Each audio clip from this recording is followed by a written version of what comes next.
Hey guys welcome back. बताइए आपको कौन सा ज़्यादा अच्छा लग रहा है। ये है लोफर्स के ऊपर and this one is heels. Right में है ट्रेस ब्रांड का women tan brown and white colour block loafers with bow. Price है 999 and 30 days returns and exchange policies है। ये है Shoetopia girls pink striped heels.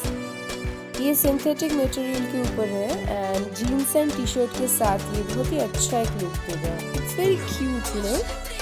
And ये दोनों ही मैंने मिंत्रा से ऑर्डर किया है। डिस्क्रिप्शन बॉक्स में लिंक डाल दूंगी मैं, आप इजीली ऑर्डर कर सकते हो वहाँ से।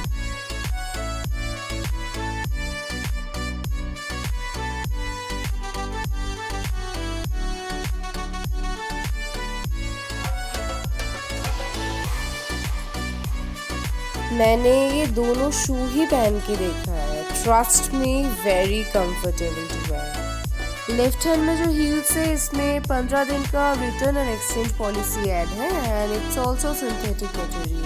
का प्राइस 999 है बट अभी 40% डिस्काउंट में मिंत्रा में आपको मिलेगा 599 में। 1.5 इंचेस है हील इसमें। I love both of them.